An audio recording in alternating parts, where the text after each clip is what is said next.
jalan jongkok di depan kiai atas nama adab dan tabaruk itu adalah ajaran dari orang-orang musyrik yang punya kasta. Nah itu bukan ajaran Islam. Nabi nggak pernah kayak gitu, para sahabat nggak pernah kayak gitu. Itu orang-orang pesantren kan bilang, tapi kan kita takzim karena ilmunya banyak. Yang ilmunya banyak mustahil nyuruh orang berjalan jongkok di depan dia. Gak mungkin. Kalau ada orang yang nyuruh jalan jongkok di depan dia, itu bukan orang berilmu. Assalamualaikum warahmatullahi wabarakatuh. Alhamdulillah kawan-kawan. Di video sebelumnya kita sudah membahas mengenai Hari Santri Nasional. Dan di video kali ini kita akan mendengarkan kajian dari Ustadz Nuruddin untuk memahamkan atau untuk meluruskan kesalahpahaman kaum-kaum yang tidak mengetahui tentang pondok pesantren ataupun pemahaman-pemahaman yang digoreng oleh Salafi Wahabi tentang kehidupan yang ada di pesantren Ahlus Sunnah wal Jamaah, ataupun kesalahpahaman yang mereka selewengkan atau sengaja mereka buat makar-makar. Di video ini Ustadz Nuruddin akan menjelaskan tentang amaliyah pondok pesantren dalam kehidupan sehari-hari. Langsung saja kawan-kawan, mari kita simak video ini sampai akhir. Majelis ilmu ini penting sekali lagi karena semangat keberagamaan yang tidak didasari oleh pengetahuan itu biasanya berakhir dengan sikap mudah saling menyesatkan. Jadi kita duduk malam hari ini insya Allah untuk meluruskan, mengoreksi beberapa kesalahpahaman yang belakangan ini beredar di tengah masyarakat kita. Bapak Ibu semuanya, seringkali yang menjadi sebab utama di balik kerisuhan, bahkan perpecahan di kalangan kaum muslim itu sebetulnya munculnya orang-orang yang mohon maaf kurang pengetahuan tapi mereka gampang menyalahkan. Seringkali saya secara pribadi menjumpai orang berkata, tidak ada dalilnya, tidak ada contohnya di zaman Nabi. Padahal bukan tidak ada, dia tidak tahu. Tidak tahu dengan tidak ada itu dua hal yang berbeda. Saya tidak tahu apa yang ada di bawah masjid ini. Apakah ada orang atau tidak. Tapi ketidaktahuan saya itu bukan bukti bahwa tidak ada apa-apa di bawah ini. Tidak tahu itu satu hal, tidak ada itu hal yang lain lagi. Penyakit sebagian orang zaman sekarang kadang-kadang melihat sesuatu yang sedikit janggal menurutnya tidak ada di zaman Nabi. Tidak ada contohnya. Jadi banyak orang sekarang menghukumi praktek keberagamaan itu dengan perasaan bukan dengan pengetahuan. Dan itu salah satu penyakit yang kita jumpai di media sosial. Karena sekarang zaman kita zaman media sosial. Karena itu sebagai amanat keilmuan kita perlu menyampaikan bagaimana sesungguhnya pendapat dan uraian para ulama muslim menyangkut beberapa tradisi atau budaya yang sudah kita kenal luas di tanah air kita. Saya orang pesantren, Bapak Ibu semuanya, seorang santri dan sampai detik ini saya masih belajar di Al-Azhar Asy-Syarif. Zaman saya mondok tidak pernah ada kontroversi atau orang keberatan dengan tradisi orang pesantren kayak jalan misalnya sambil bongkok, mencium kiainya 2-3 kali. Atau mohon maaf mungkin di sebagian pesantren takzim sebagian santri kepada kiai itu bagi sebagian orang terlihat berlebihan tapi bagi mereka tuh biasa-biasa aja. Misalnya kalau misalnya datang ke rumah Pak Kiainya biasanya jalannya itu agak sedikit iya begitu.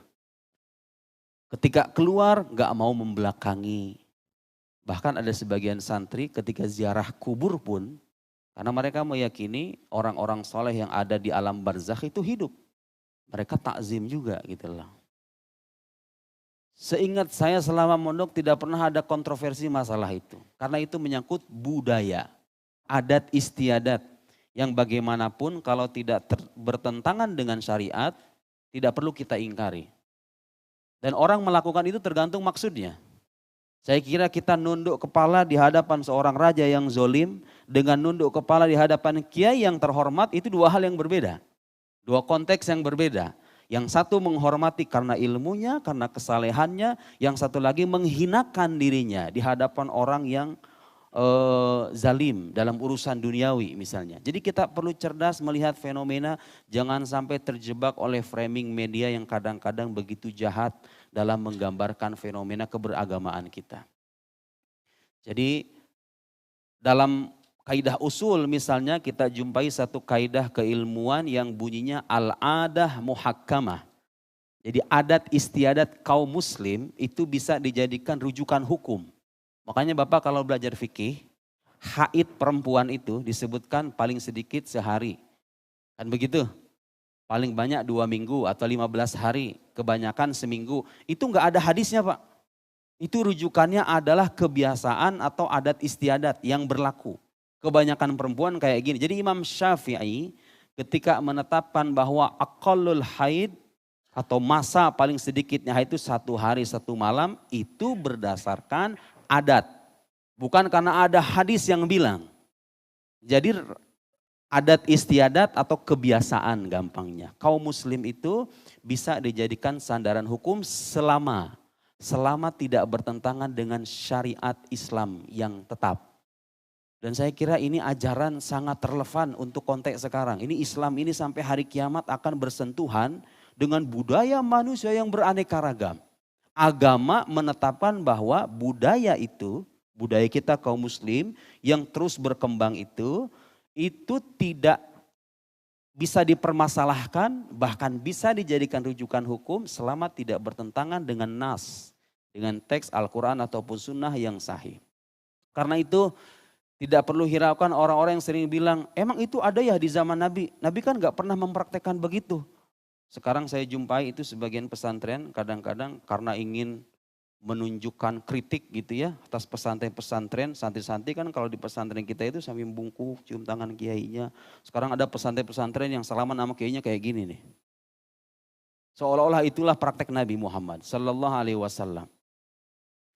Sesuatu yang tidak dilakukan oleh Nabi bukan berarti terlarang. Lagi-lagi Pak, logika yang dimainkan tuh begitu.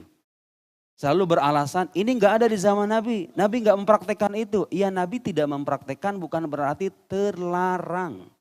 Bukan berarti enggak boleh. Nabi enggak pernah sholat pakai speaker, kita sholat pakai speaker.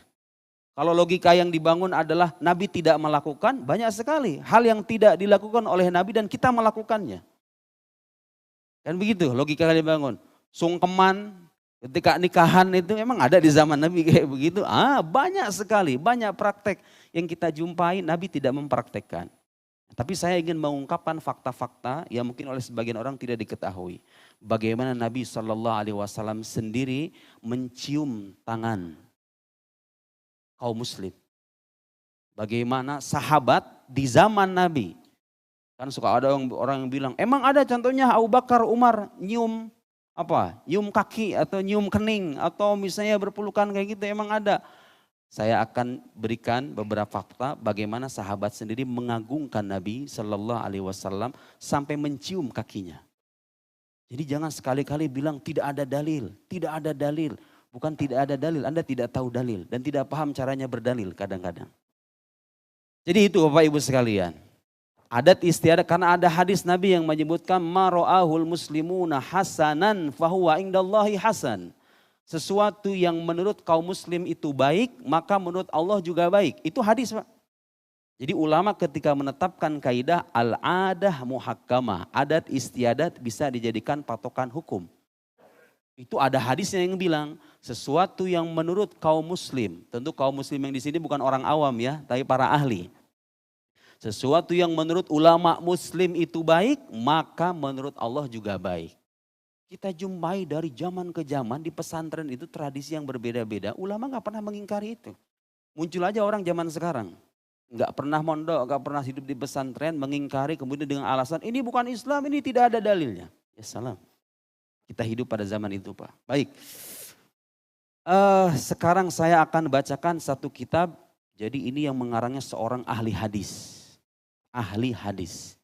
Namanya Syekh Abdullah ibn Siddiq al-Ghumari, itu gurunya para ulama besar di Al-Azhar.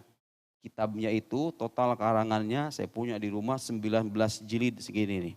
Ahli hadis, ahli usul fiqih, ahli tafsir, ahli dalam banyak bidang ilmu keagamaan. Segini, 19 jilid. Beliau ngarang kitab, nah bagi orang yang suka bilang gak usah cium tangan, gak usah apalagi nunduk, membungkuk begitu. Saya sekarang akan bacakan beberapa hadis yang dikutip oleh Syekh Abdullah Siddiq Al-Ghumari, bagaimana praktek atau tradisi mencium tangan orang soleh itu sudah dikenal luas. Makanya sekarang saya terheran-heran kenapa mungkin orang karena semakin jauh dari agamanya. Menganggap asing sesuatu yang bagi kita dulu itu biasa-biasa aja gitu loh. Beliau ngarang kitab judulnya I'lamun Nabil Bijawazit Takbil. Jadi ini kitab menjelaskan secara khusus hadis-hadis dan banyak hadisnya. Saya nggak punya waktu menguraikan semuanya. Hadis-hadis yang menjelaskan tentang kebolehan mencium tangan orang soleh. Karena ini penting untuk meluruskan kesalahpahaman sebagian orang seolah-olah kalau kita mencium kiai, tangan kiai, mohon maaf, mencium tangan orang soleh disangkanya itu bagian dari perbudakan. Pada zaman kita dulu biasa-biasa aja. Justru kita itu Pak, zaman saya mondok kita itu berlomba-lomba. Zaman saya mondok dulu kalau misalnya kiai ngajar, dia nyisain air begitu, kita tuh berebutan. Pengen dapat keberkahan. Keberkahan mah dari Allah semuanya. Cuma melalui perantara orang-orang soleh. Itu zaman kita dulu. Kalau Pak Kiainya mau mandi, zaman dulu tuh biasanya kita masih nimba air gitu ya. Waktu saya di Sukabumi itu, kita lomba-lomba. 5 ember. Lomba ngantri. Khidmat kita kepada itu bukan perbudakan. Karena kita melakukan itu dengan sukarela. Tidak ada paksaan. Dan ternyata praktek takzim kepada orang-orang soleh, kepada kiai, kepada guru. Itu dikenal dalam tradisi salafus soleh seperti yang akan kita bacakan. Nabi SAW di sini ada hadis menyebutkan riwayat dari Ummul Mukminin Sayyidah Aisyah dari istri Nabi yang meriwayatkan. Kata Sayyidah Aisyah dalam hadis ini, ma ra'aitu ahadan kana ashbah kalaman wa haditsan min Fatimah alaihissalam bi Rasulillah sallallahu alaihi wasallam. Nah, ingin saya jelaskan yang ini nih. Wa kana idza dakhalat alaihi rahhaba biha. Sayyidah Fatimah itu kalau masuk ke ruangan Rasulullah itu menyambut. Ahlan wa sahlan. Selamat datang wahai anak perempuanku, kira-kira begitu. Rahhaba biha. Wa qoma ilaiha. Nabi itu kalau ngelihat putrinya masuk, itu langsung berdiri. Sekarang kita jumpai kan Pak, tradisi kayak gitu. Kalau ada orang alim datang, kita berdiri itu. Itu bukan bid'ah. Itu Nabi yang mencontohkan kayak begitu. Rahhaba biha wa qoma ilaiha. Nabi yang tadinya duduk biasa langsung berdiri. Fa akhadha biyadiha, diambil tangannya Sayyidah Fatimah itu. Wa qabbalaha, dicium tangan putrinya. Jadi mencium, kalau ada yang bilang, kan ada hadis yang bagaimana sahabat itu mencium tangan Nabi. Nah, suka ada orang bilang Pak, itu kan Nabi katanya. Kalau Nabi boleh-boleh aja dicium tangannya. Kalau ulama setelahnya nggak boleh. Lah ini Nabi nyium tangan siapa? Nabi nyium tangan anaknya. Anaknya bukan Nabi kan? Anaknya bukan Nabi. Tapi orang soleh dicium tangannya sama Nabi. Wa qabbalaha wa ajlasaha fi majlisi. Setelah dicium tangannya disuruh duduk. Jadi kalau bapak mencium tangan putri bapak, itu Nabi udah mensyariatkan Pak. Itu bagian dari cara menanamkan ulfah, menanamkan mahabbah, menanamkan kedekatan emosional dengan anak. Anak merasa dihormati kayak begitu, bukan diomel-omelin. Wa kanat, hiya idza dakhala, begitu juga kalau Rasulullah itu masuk ke ruangan Sayyidah Fatimah putrinya. Kalau Rasulullah datang sama juga kebalikannya, idza dakhala alaiha qamat ilaihi. Sayyidah Fatimah itu kalau melihat Rasulullah masuk langsung berdiri, diambil tangannya, cium tangan. Jadi anak mencium tangan orang tua ada dalilnya atau enggak? Ada. Terus kalau gitu sama kiai gimana? Ya sama, kita itu mencium karena kesalehannya, karena kedudukannya, karena kehormatannya.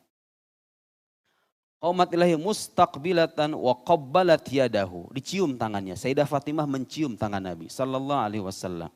Hadisnya dhaif itu. Enggak, bukan hadis dhaif. Imam Tirmidzi menyebut hadis ini hasan.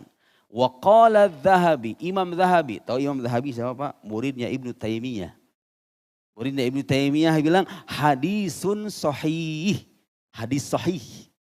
Mau ngomong apa ayo? Hadis sahih, Nabi mencium atau mempraktekkan tradisi mencium tangan orang terhormat. Gak ada salahnya. Nanti saya akan jelaskan ada hadis bagaimana sebagian saudara-saudara kita kaum salafi itu mengatakan tidak boleh kita membungkuk karena itu ada hadisnya yang bilang begini dan begitu. Nanti akan kita jelaskan. Poinnya adalah tradisi mencium tangan itu masyru', itu disyariatkan. Hatta oleh Nabi kita Muhammad sallallahu alaihi wasallam. Itu mah putrinya doang Ustaz. Kalau putri sama anak sama bapak wajar aja. Oke, sekarang saudaranya yang lain. Kan suka ada yang ngeles kayak gitu tuh Pak. Di satu celah dikasih, dia nyari celah lain. Oke, sekarang ada pamannya. Al-Abbas. Abbas ibn Abdul Muttalib. Paman Nabi sallallahu alaihi wasallam. An Ibni Abbas qala haddathatni ummi Ummul Fadl anna Nabi. Jadi ini ibunya Abbas, berarti istrinya Abbas. Istrinya ibunya Abdullah ibn Abbas, berarti istrinya Abbas yang meriwayatkan hadis ini. Istrinya Abbas ini paman Nabi ya. Anna Nabi sallallahu alaihi wasallam ra'al Abbas muqbilan. Suatu ketika Nabi itu melihat Abbas datang. Abbas ini paman Nabi. Faqoma ilaihi, kemudian berdiri. Ada orang terhormat datang, itu disunahkan berdiri Pak. Tanda kalau kita menghormati yang bersangkutan. Saya dari dulu diajarin begitu sama para ulama. Dan kita mewarisi akhlak semacam itu. Wa qabbala itu artinya mencium. Mencium apanya? Kalau tadi kan tangan. Ma baina ainai, mencium keningnya. Makanya sekarang tuh ulama-ulama kalau sering ketemu tuh suka sering cium kening. Jadi mereka tahu dalil ini. Dan muncul orang zaman sekarang itu katanya bukan bagian dari Islam. Itu perbudakan. Astagfirullahaladzim. Wa qabbala ma baina ainaihi wa aq'adahu an yaminihi. Disuruh duduk di sebelah kanannya. Mencium kening. Nah, saya ingin berikan contoh yang lebih, dua tanda kutip, lebih ekstrim lagi. Bagi orang zaman sekarang kan ekstrim ya. Bagi kita biasa aja sebetulnya. Suatu ketika Nabi itu marah. Ghadiba Rasulullah sallallahu alaihi wasallam. Ada di halaman 9. Ini kitab yang saya sebut bisa di-download di PDF. Bagi yang paham bahasa Arab yang suka minta dalil-dalil begitu, cari di sini. Ya'lamun nabil bijawazi takbil. Abdullah ibn Siddiq al-Qumari, seorang ahli hadis besar. Jadi seorang ahli hadis gak mungkinlah melampirkan hadis-hadis palsu ya. Kita percaya dengan keahlian ulama itu. Serahkan sesuatu kepada ahlinya. Suatu ketika Nabi itu marah. Ghadiba Rasulullah sallallahu alaihi wasallam yauman minal ayyam faqama khatiban. Naik ke atas mimbar berkhutbah. Kata Rasulullah, "Saluni fa innakum la tas'aluni an syai'in la amba'atukum bihi." Kalian tuh harusnya nanya sama aku. Nanya apa aja tanya sama aku. Apapun yang kalian tanyakan pasti akan aku jawab. Kata Nabi ngomong kayak gitu di hadapan sahabatnya. Faqama ilaihi rajul. Datanglah seorang laki-laki min Quraisy, dari suku Quraisy. Min Bani Saham, dari Bani Saham. Yuqalu lahu Abdullah ibn Hudzafah. Nama sahabatnya Abdullah ibn Hudzafah. Faqala, Abdullah ibn Hudzafah nanya sama Nabi. Ya Rasulullah, man abi? Rasulullah, ayahku siapa? Pertanyaan kayak sebenarnya wallahu alam iseng apa bukan ya wallahu alam, cuma nanya, intinya nanya ayahku siapa ya Rasulullah. Entah karena beliau itu lupa dengan ayahnya, Allahu alam sebabnya kenapa, yang jelas nanya kayak gitu. Terus kata Nabi, abuka fulan, ayahmu ya si fulan itu. Padahal mungkin beliau nanya pengen minta didoain untuk bapaknya. Bukan karena beliau tidak tahu bapaknya ya. Bukan karena ini anak zina, nauzubillah, sahabat ini, sahabat yang agung. Mungkin istilahnya basa-basi sama Nabi, minta didoakan ayahnya itu. Nanya, Rasulullah ayahku siapa? Ya ayahmu si fulan itu. Minta doa sama Nabi, didoakan sama Nabi ayahnya itu. Fada'ahu li abihi faqoma ilaihi Umar. Sayyidina Umar di samping dalam kejadian itu, kemudian berdiri. Qoma ilaihi Umar faqabbala rijlahu. Mencium kakinya, cium kaki. Nyium kaki itu, bagi orang zaman sekarang kelihatannya kalau kita nyium kaki, itu berlebihan. Ayo, mau ngomong apa ini? Ini hadis yang bilang begitu.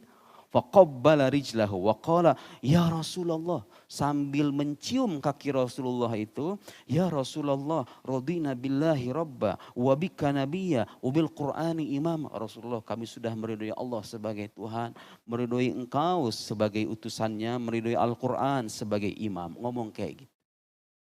Yang beginian ini Pak, enggak usah dikomentari, ini kan Nabi doang. Enggak.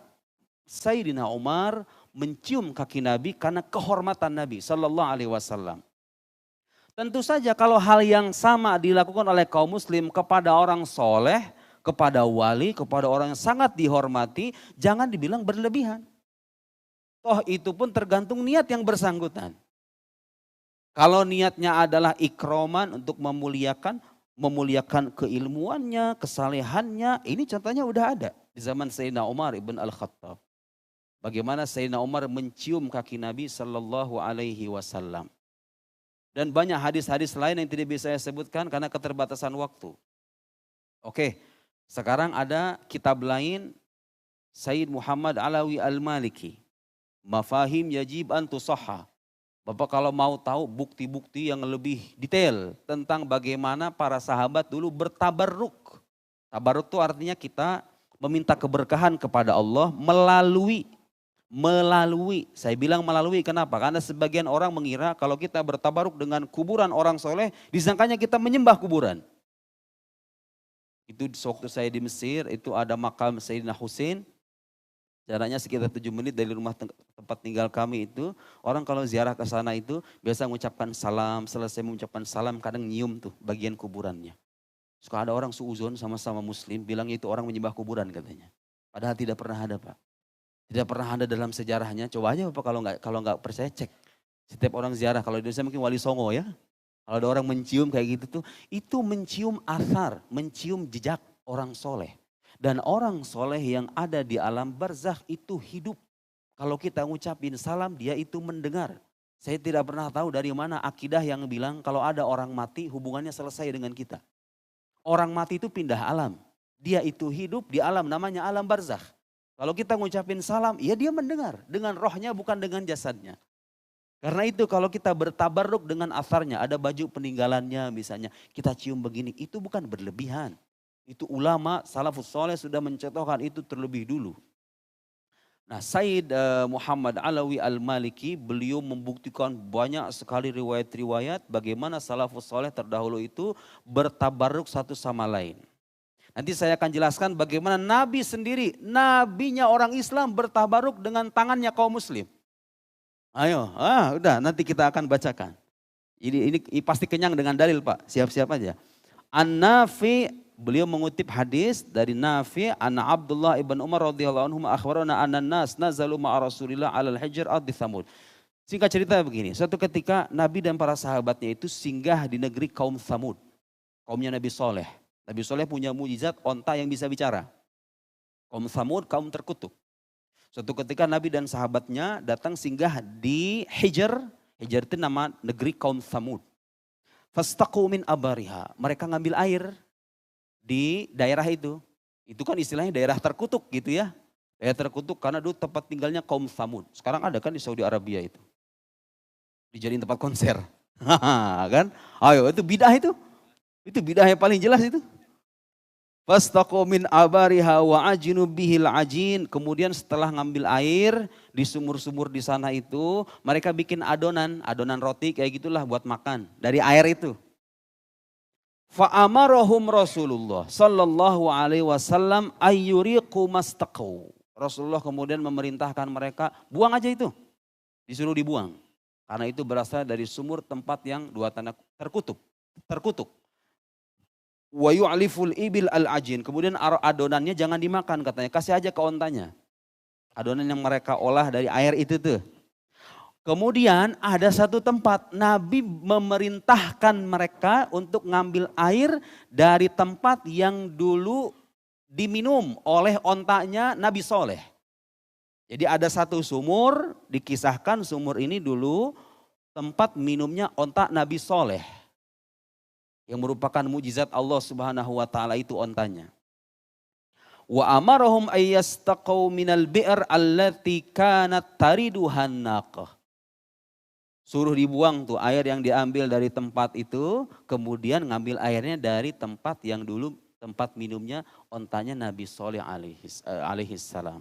Imam Nawawi ini imam besar. Imam Nawawi mengomentari hadis ini, berdasarkan hadis ini kata Imam Nawawi, wa fi hadzal hadis minal fawaid at-tabarruk bi atharis solihin. Berdasarkan hadis ini Imam Nawawi menyimpulkan boleh kita bertabarruk dengan athar atau jejak orang-orang soleh. Sebagaimana Nabi mencontohkan ke sahabat itu tuh bekas ontanya Nabi soleh itu, kamu minum dari sana. Kan gitu, intinya begitu. Ulama cerdas Pak, ngambil dalil itu begitu. Kalau orang zaman sekarang katanya nanya dalilnya apa, harus plek ketiplek harus ada gitu loh. Enggak, mengambil dalil itu dicari inti-intinya gitu loh. Nabi intinya mensyariatkan tuh. Kalau sahabat bertabarruk dengan jejak-jejak kaum terdahulu yang soleh, yang punya kehormatan di sisi Allah Subhanahu wa ta'ala. Selebihnya ada banyak riwayat-riwayat bagaimana para sahabat bertabarruk dengan rambutnya Nabi, dengan kakinya Nabi. Bahkan ada hal-hal Pak kalau diceritakan sekarang orang gak pada percaya. Bagaimana sebagian sahabat itu, mohon maaf karena ini cerita, kalau ceritakan zaman sekarang kurang pas. Tapi itu fakta ada. Meminum darahnya Nabi. Karena darah Nabi itu suci. Darah kita doang yang najis. Darah Nabi itu tohir mutohar. Nabi itu sosok yang suci dan disucikan. Ya Bapak jangan bayangkan Nabi itu kayak kita. Cuma saya kalau ceritakan yang beginian ini orang ih kok kayak gitu ya? Apa enggak jijik itu? Ya jijik itu darah Anda. Darah Anda, kotoran Anda mohon maaf itu menjijikan. Darah Nabi berbeda dengan. Karena beliau adalah bashar lakal bashar. Manusia tidak seperti manusia biasa. Kotoran kita, mohon maaf, air seni kita, air kencing kita itu najis dan bau lagi. Air kencing Nabi itu tidak najis. Ulama yang bilang begitu Pak. Kita nggak perlu ceritakan yang begituan. Tapi poinnya adalah tradisi bertabarruk dengan athar orang soleh, orang terhormat. Itu disyariatkan dalam agama kita, bukan hal yang aneh. Ada orang bilang sekarang berdasarkan hadis. Nanti saya akan jelaskan hadisnya. Saya ingin kutipkan terlebih dulu Imam Nawawi. Perkataan Imam Nawawi di kitabnya yang lain Al-Majmu' Syarah Muhadzab. 23 jilid segini. Saya pernah ngejumpai orang bilang mencium tangan itu tidak disyariatkan. Hanya karena apa? Ingin berpegang teguh kepada sunnah. Ada sebagian orang mempraktekkan sunnah itu katanya salamannya itu begini nih. Tanpa membungkuk, tanpa mencium. Ada tuh Pak videonya itu. Ada sebagian ustaz salafi itu sama santrinya salamannya kayak gini nih. Weh udah kayak diplomat. Kayak gini nih sama santrinya. Dididik kayak gitu. Bapak tahu nggak? Sebetulnya mencium tangan orang soleh itu hukumnya sunnah. Mereka itu ingin mengikuti sunnah, lari dari sunnah. Ya kan? Nih, saya bacakan perkataan Imam Nawawi. Imam Nawawi ini seorang imam besar dalam mazhab Syafi'i. Bahkan perkataan-perkataannya itu dijadikan rujukan utama dalam mazhab Syafi'i. Imam Nawawi dalam kitab Al-Majmu' Syarah Muhadzab juz 4 halaman 636 bisa dicari di Maktabah Syamilah sekarang. Yustahabbu itu artinya disunahkan. Takbilu yadir rojulis soleh. Disunahkan mencium tangan orang soleh. Jadi bukan bid'ah itu. Disunahkan. Itulah Pak, zaman sekarang serba kebalik. Orang pengen berpegang teguh kepada sunnah tapi justru dia lari dari sunnah. Ya kan? Disunahkan Pak mencium tangan orang soleh itu. Wazahid dan orang yang zuhud, yang tidak ahli dunia. Tidak terlena dengan kegemerlapan dunia itu orang zuhud. Wal alim dan seorang ulama. Jadi kalau bukan orang soleh tapi dia seorang alim disunahkan cium tangannya. Wa nahwihim min ahlil akhirah. Dan yang semacamnya dari ahlul akhirah. Allah itu golongan orang-orang yang mendahulukan akhirat. Orang baiklah intinya. Wa amma takbilu yadihi. Nah adapun kalau mencium tangan orang. Nah ini nih. Wa amma takbilu yadihi li ghinah karena kekayaannya. Oh datang pejabat karena jabatannya itu biar dikasih bonus. Kayak gitu tuh. Itu yang kayak gitu beda kasus Pak. Kalau sama ulama sama orang soleh beda. Jangan disamain dong. Jangan disamain orang soleh dengan orang zolim gitu loh. Orang soleh dengan orang yang cinta sama dunia. Beda. Kata beliau adapun mencium tangan orang karena urusan duniawi semata. Wa dunyahu wa syaukatihi atau kekuasaannya, wa wajahatihi kewibawaannya, ingda ahli dunia. Menurut orang-orang yang terlena dengan dunia. Ada kan orang-orang kayak begitu? wa nahwi dzalika famakruh. Itu enggak sampai haram tapi makruh doang. Enggak usah juga kita berburuk sangka, ya udahlah biarin aja gitu loh. Makruh enggak sampai haram.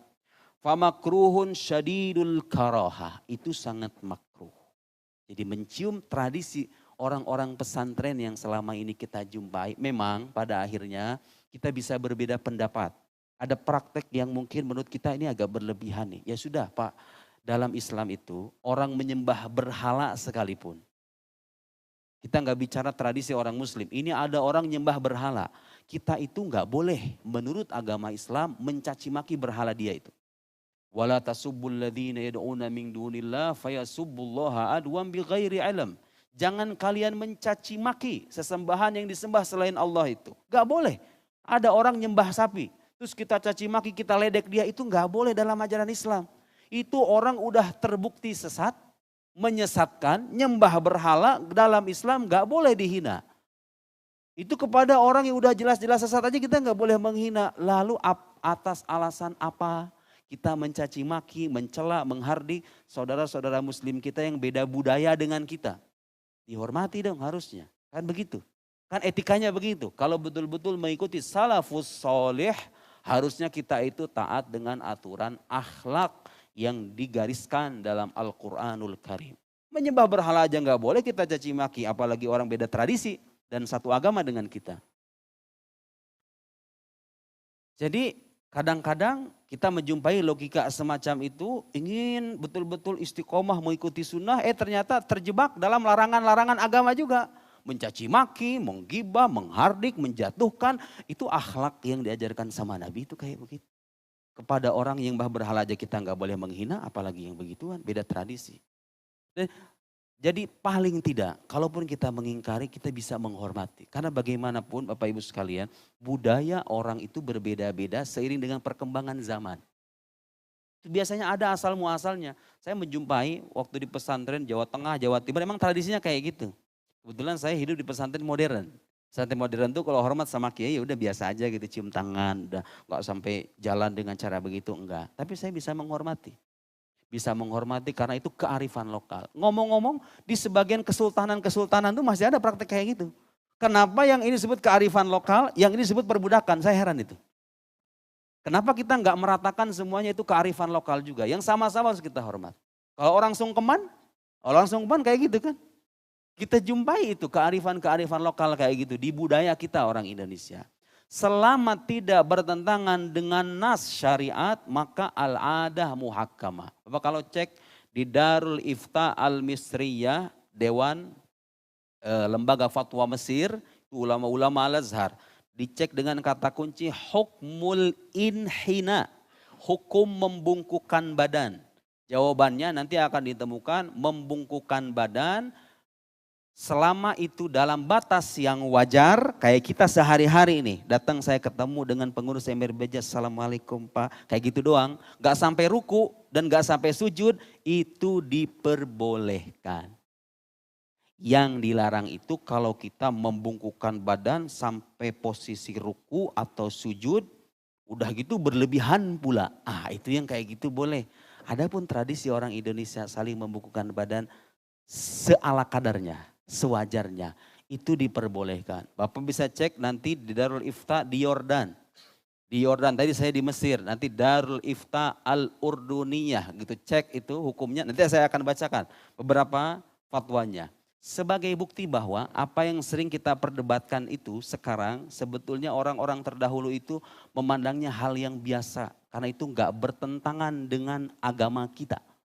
Agama itu sangat mengakomodir dan menghormati budaya. Soalnya begini, kita belajar dari Wali Songo itu. Islam bisa masuk ke Indonesia tanpa peperangan karena kearifan para wali terdahulu dalam melihat budaya. Budaya yang baru di tengah masyarakat tanah air itu. Bisa dihormati itu loh. Justru dengan cara menghormati budaya itulah orang akan simpatik dengan agama kita. Beda dengan orang yang sebagian, wah ini gak ada di zaman Nabi, ini gak ada, sesat, kafir. Gimana orang mau tertarik dengan agama kita? Selama ini Islam itu sering dicoreng oleh sebagian umatnya. Gara-gara ketidaktahuan mereka, semangat keagamaan yang menggebu-gebu tapi tidak didasari dengan ilmu pengetahuan yang matang. Akhirnya begitu. Alih-alih mengajak orang masuk Islam, yang ada mereka semakin membuat enggan orang untuk melihat Islam. Gara-gara kelakuan mereka sendiri. Ada hadis, saya akan bacakan hadisnya karena ini hadis yang suka dijadikan dalil oleh sebagian saudara-saudara kita. Gak boleh membungkuk karena ada hadis yang bilang, saya bacakan hadisnya. Suatu ketika ditanya Rasulullah Sallallahu Alaihi Wasallam, ya Rasulullah, wahai Rasulullah. Hadis riwayat Imam Tirmidzi. Idza laqiya ahaduna akhah yahnilahu dhahra. Rasulullah, kalau ada di antara kita yang saling ketemu sama temannya, membungkukan punggungnya atau enggak? Ada sahabat nanya kayak gitu. Nabi bilang, la, tidak. Ini orang-orang yang kayak gini Pak, dengar hadis begini langsung seneng gitu. Oh kan, tradisi kamu tuh, bungkuk-bungkukin badan tuh. Enggak ada di zaman Nabi itu, Nabi melarang itu.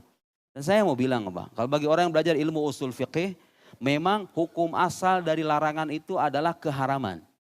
Tapi kalau ada qarinah atau ada konteks lain yang menunjukkan bukan keharaman, maka kadang-kadang redaksi yang menunjukkan jangan itu tidak selamanya berarti haram. Ada kalanya makruh doang gitu loh. Gak sampai level haram. Seperti halnya sabda Nabi, la yaghdab ahadukum. Atau Nabi ketika ngasih nasihat sahabat, la taghdab, jangan marah. Maksudnya marah nggak boleh secara mutlak, itu haram. Kalau ada orang muslim marah, sekali dua kali marah maksudnya haram gitu. Ya marah karena sesuatu yang dibenarkan ya boleh-boleh aja. Kalau kita melihat Nabi kita dicaci maki, terus kita nggak marah, itu pertanyaan itu.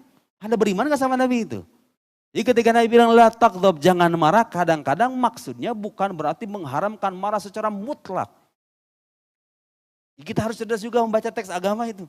Gak serta-merta kalau Nabi bilang jangan, otomatis itu Bapak tahu dalam Sulhul Hudaybiyah, Sayyidina Ali bin Abi Thalib itu yang mencatat perjanjian antara Nabi dengan Suhail ibn Amr.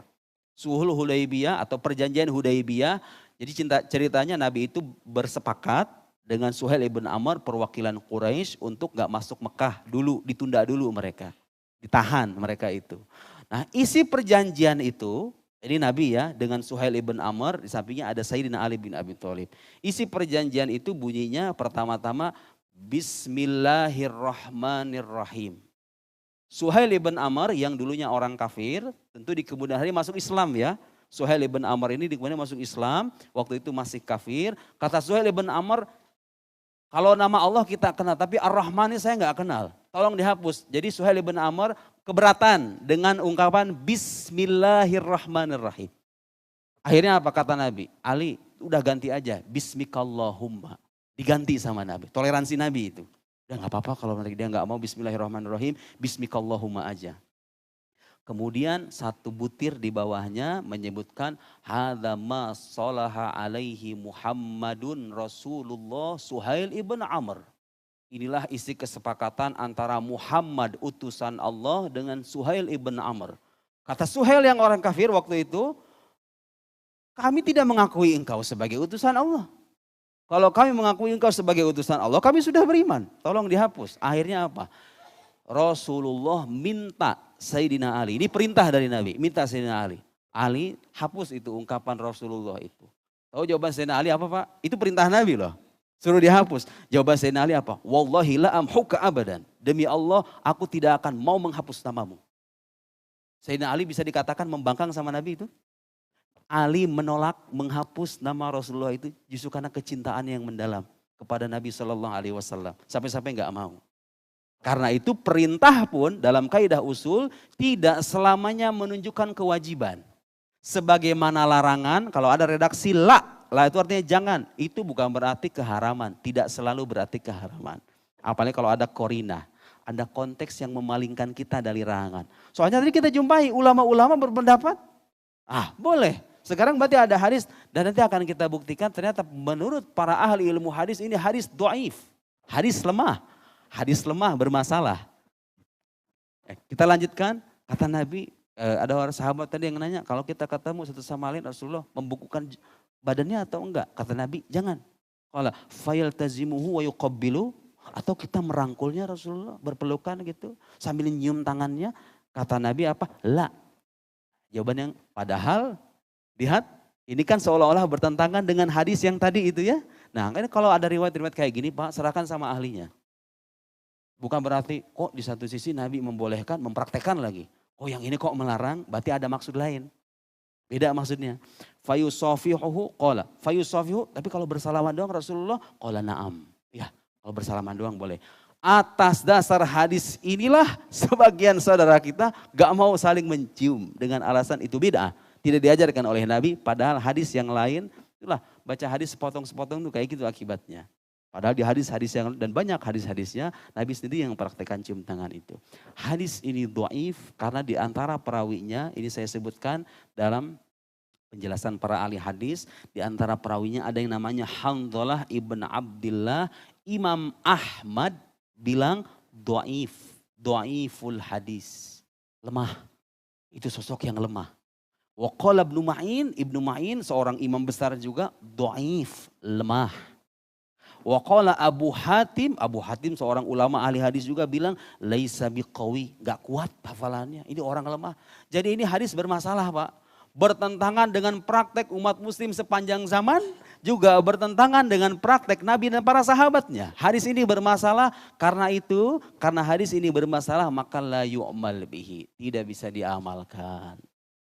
Kalaupun hadis ini diterima, boleh jadi maksud Nabi itu karena zaman dulu, zaman Imperium Persia, Romawi, itu orang-orang zaman dulu kalau sama raja itu berlebihan menghormatinya. Seperti begini, kadang-kadang nyembah rajanya juga. Zaman dulu begitu. Boleh jadi Nabi melarang supaya sahabat tidak niru-niru kebiasaan mereka. Sekarang kebiasaan itu udah nggak ada. Di mana-mana orang udah tahu kalau orang saling membungkuk satu sama lain, niatannya bukan menyembah, bukan berlebihan, bukan merendahkan diri, tapi niatannya menghormati. Bukan merendahkan diri, bukan tadallul. Disinilah berlaku kaidah yang tadi saya sebutkan, al-adah muhakkamah. Bahwa adat istiadat itu bisa dijadikan rujukan hukum. Fatwa dari Syekh Izzuddin Ibn Abdissalam, ulama besar asal Mesir yang gelarnya Sultanul Ulama, imamnya para ulama. Bagaimana hukumnya itu? Kalau misalnya kita ketemu sama orang sambil membungkuk kayak gitu, kayak di pesantren-pesantren itu. Kata beliau, saya bacakan fatwanya, ini dikutip di Darul Ifta Jordan. Ahlus Sunnah juga sama, Jordan, Mesir itu Ahlus Sunnah insya Allah. Wa ma yaf'aluhun nas min tankisir ru'us. Apa yang dilakukan oleh sebagian orang dari kebiasaan menundukkan kepala kayak gini nih di hadapan guru, di hadapan syekh, di hadapan orang tua. Fa inintaha ila haddi aqallir ruku fala yaf'al. Kalau itu sampai pada level ruku, jangan lakukan. Kama la yaf'alus sujud li ghairillah. Sebagaimana tidak melakukan sujud kepada selain Allah. Wala ba'sa. Wala ba'sa itu artinya enggak apa-apa. Enggak apa-apa kata beliau. Bima naquso an hadir ruku. Tapi kalau enggak sampai level ruku. Kayak biasa gini doang. Assalamualaikum Pak Hatta, gimana kabarnya? Tidak ada masalah.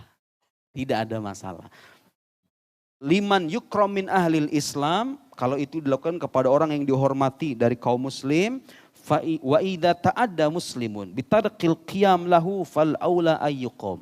Justru kata beliau, kalau ada satu momen di mana ada orang terhormat datang, terus kita enggak berdiri, terus kita menduga, wah kalau kita enggak berdiri orang ini bisa tersinggung nih. Itu disunahkan berdiri supaya menghindari buruk sangka dari sesama muslim gitu. Enggak apa-apa berdiri. Lianna ta'dhiyahu bidzalika mu'addin ilal adawati wal baghdha wa kadzalika talqi bima la basa minal alqab. Begitu juga dengan ngasih gelar kehormatan itu enggak ada masalah. Ya Allah enggak kerasa banget Pak. Belum selesai saya ngomongin. Baru 50% lah, belum tuntas ini. MRBJ ini beda yang auranya, orang-orang soleh. Cium tangan Pak, kita satu sama lain nanti. Kan orang-orang soleh semua ini. Jangan ke saya mah nggak usah. Azan dulu Pak.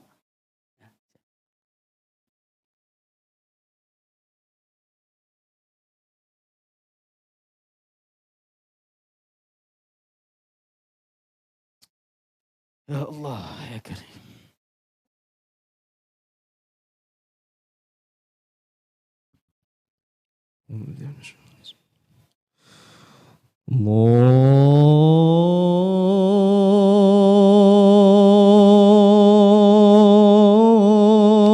الله أكبر الله أكبر Allahu Akbar.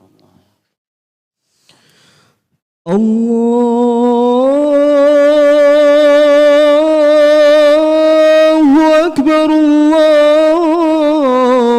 الله أكبر Allahu Akbar. Allah. أشهد أن لا إله إلا الله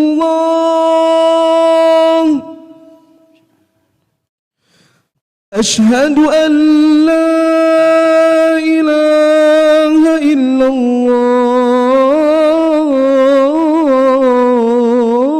الله أشهد أن محمد رسول الله أشهد أن محمد رسول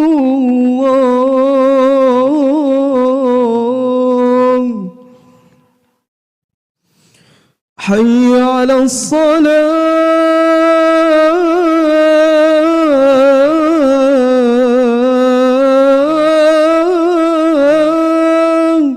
La haula wala quwwata. حي على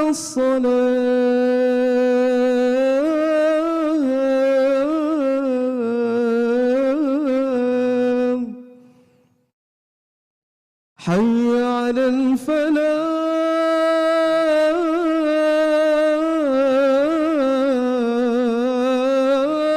الفلاح حي على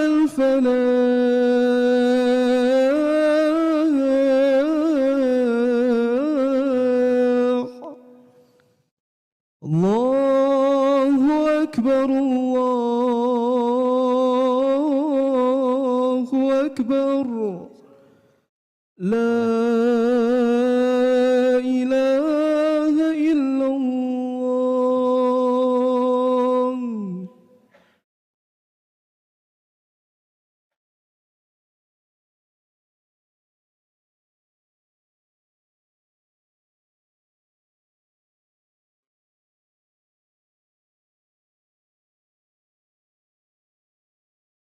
Bapak Ibu, kita melakukan sholat Isya terlebih dahulu. Nanti setelah Ba'da Isya kita lanjutkan kembali dengan Ustadz Nuruddin.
الله أكبر الله أكبر أشهد أن لا إله إلا الله أشهد أن محمدا رسول الله حي على الصلاة حي على الفلاح قد قامت الصلاة قد قامت الصلاة الله أكبر الله أكبر لا إله إلا الله لا إله إلا الله محمد رسول الله صلى الله عليه وسلم. سووا صفوفكم فإن تسفيد الصفوف من تمام الصلاة. Luruskan dan rapatkan safnya.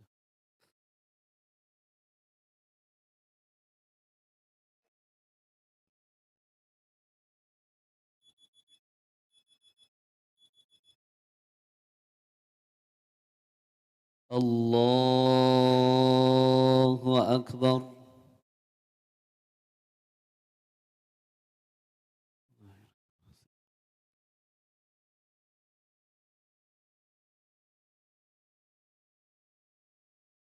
بسم الله الرحمن الرحيم. الحمد لله رب العالمين الرحمن الرحيم مالك يوم الدين إياك نعبد وإياك نستعين اهدنا الصراط المستقيم صراط الذين أنعمت عليهم غير المغضوب عليهم ولا الضالين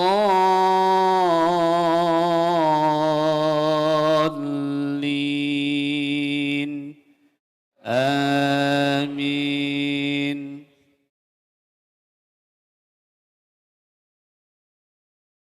فاطر السماوات والأرض جعل لكم من أنفسكم أزواجا ومن الأنعام أزواجا يذرأكم فيه ليس كمثله شيء وهو السميع البصير.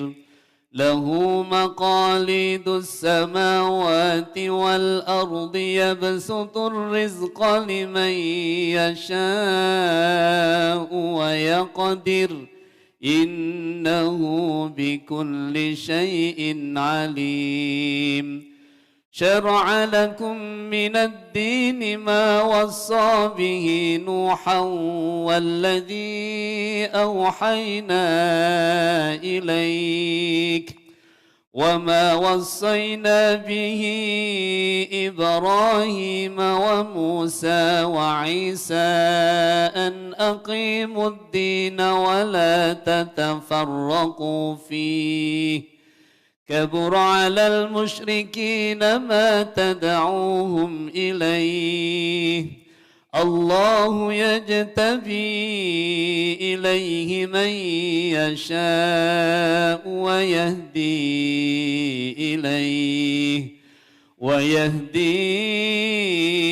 إليه من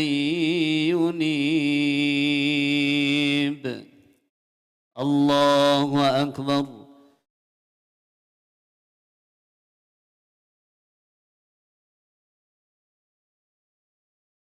سمع الله لمن حمده. الله أكبر.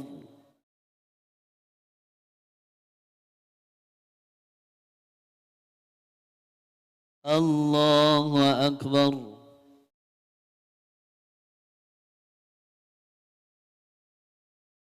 الله أكبر.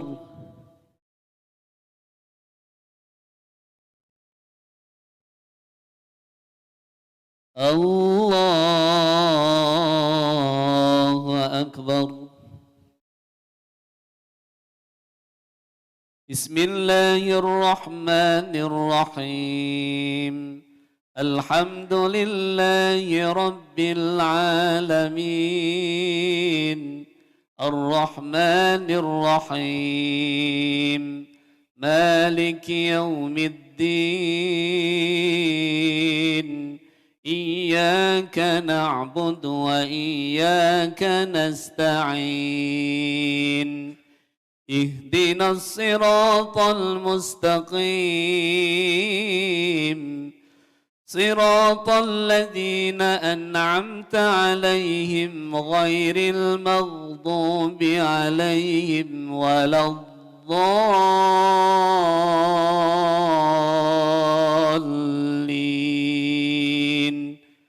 آمين. وما تفرقوا إلا من بعد ما جاءهم العلم بغيا بينهم ولولا كلمة سبقت من ربك إلى أجل مسمى لقضي بينهم وإن الذين أورثوا الكتاب من بعدهم لفي شك منه مريب فلذلك فادع واستقم كما أمرت ولا تتبع أهواءهم وقل آمنت بما أنزل الله من كتاب وأمرت لأعدل بينكم الله ربنا وربكم لنا أعمالنا ولكم أعمالكم لا حجة بيننا وبينكم وإليه المصير. الله أكبر.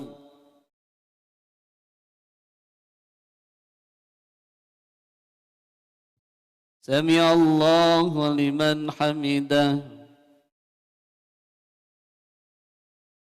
الله أكبر.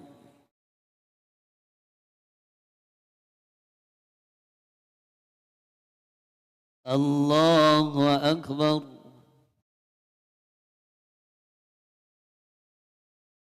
الله أكبر.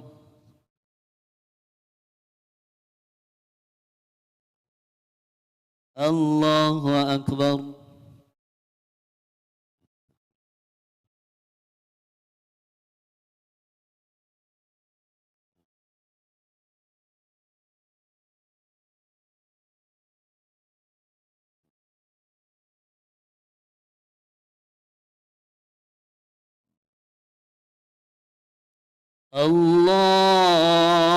الله أكبر.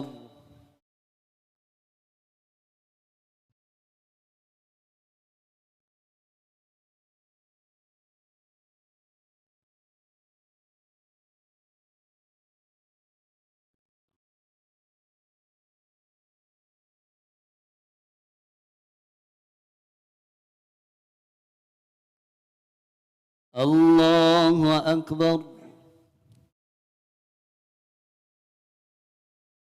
سمع الله لمن حمده. الله أكبر.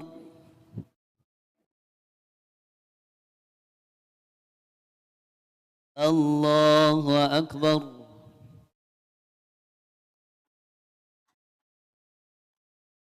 الله أكبر.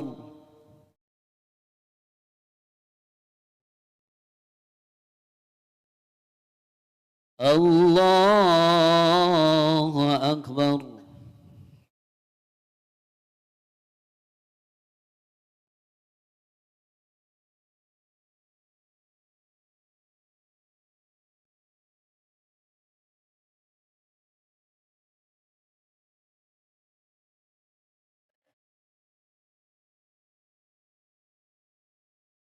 الله أكبر.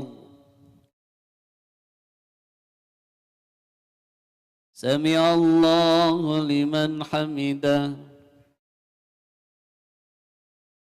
الله أكبر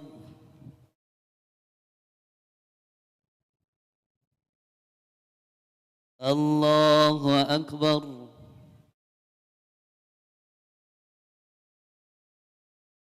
الله أكبر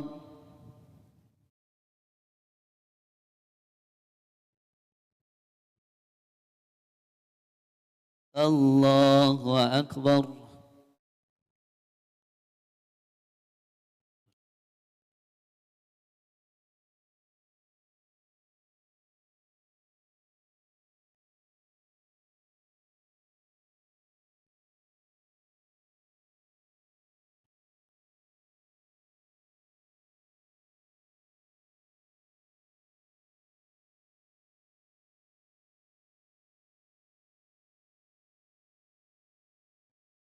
السلام عليكم ورحمة الله السلام عليكم ورحمة الله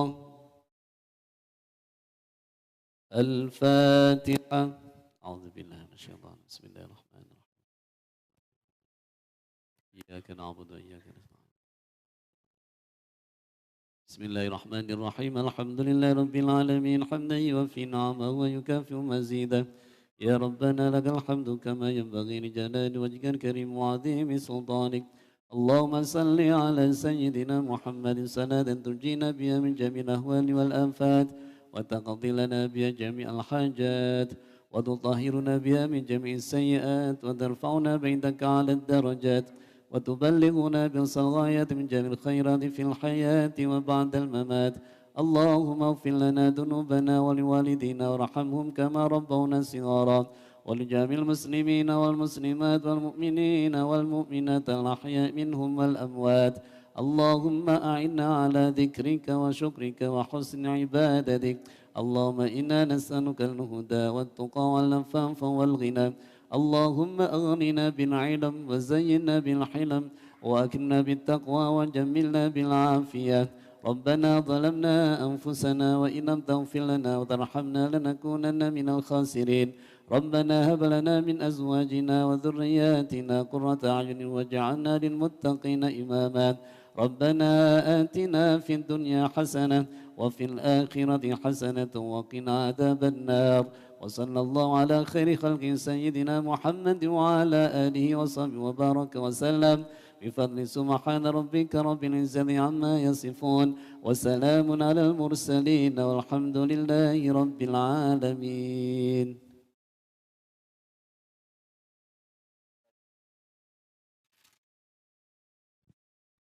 Baik Bapak Ibu, kita lanjutkan pembahasan. Kita masih ada waktu 30 menit. Ustaz, dilanjut Ustaz. Baik, bismillahirrahmanirrahim. Bapak Ibu semuanya, kita akan lanjutkan supaya nggak setengah-setengah. Jadi kita minum obat aja kalau setengah itu kan kurang afdol. Ilmu juga begitu, harus komplit ini. Tadi saya bilang bahwa bagaimana Nabi Shallallahu Alaihi Wasallam sendiri mencontohkan bertabarruk dengan tangan kaum muslim. Jadi kalau ada orang bilang, oh yang tadi tabarruk kepada Nabi boleh-boleh aja. Sekarang Nabinya sendiri mencontohkan di salah satu hadis bagaimana beliau juga bertabarruk dengan tangan kaum muslim, tangan para sahabatnya. Ada hadis riwayat Ibnu Umar radhiyallahu anhu qala, Ibnu Umar berkata, qila ya Rasulullah, Rasulullah, al-wudu min jarrin mukhammarin ahabbu ilaik am minal matahir. Rasulullah, wudu yang paling engkau suka itu wudu dari tempat khusus kayak dari kendi gitu. Wudu dari tempat kendi semacam itu atau dari tempat wudu umum. Tempat wudu umum, matahir, tempat orang-orang berwudu gitu. Mana yang lebih engkau suka ya Rasulullah? Rasulullah menjawab, la bal minal matahir. Aku lebih suka wudu dari tempat umum, dari tempat wudu yang umum. Inna dinallah al-hanifiyatus samhah. Agama Allah itu lentur, mudah. Agama Islam itu agama, gak usah repot-repot kamu nyediain air kayak begituan. Kata Nabi, kira begitulah. biar aku berwudu dari tempat umum saja, tempat bersuci umum, orang-orang pada umumnya. Wa kana Rasulullah sallallahu alaihi wasallam yab'atsu ilal matahir, kemudian mengutus sahabatnya pergi ke tempat wudu umum, fayu'ta bil ma, kemudian dikasih air. Air dari tempat wudu umum tadi itu. Dikasih air fayashrabuhu, kemudian diminum airnya. Wa qal fayashrabu yarju barakata aidil muslimin. Rasulullah itu minum air dari tempat bersuci, tempat wudu umum begitu. Apa katanya, kata hadis ini, dia mengharapkan keberkahan tangan-tangan kaum muslim. Masya Allah. Jadi kalau ada yang bilang tabarruk itu bid'ah, dia yang sebetulnya bikin bid'ah beneran. Yang benar nabinya juga mengajarkan tabarruk. Kenapa itu Pak? Sebetulnya ada moral message, ada pesan moral di balik tabarruk itu.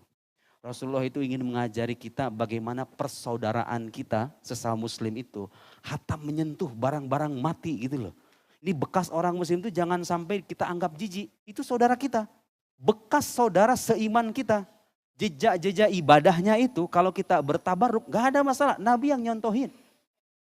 Makanya saya waktu di Mesir kalau ngaji sama guru saya, kalau kita habis ngajian mingguan, habis wiridan gitu, biasanya guru saya itu dikasih 4 gelas, 3 gelas minuman, tapi gak diminum semua, diminum sedikit-sedikit.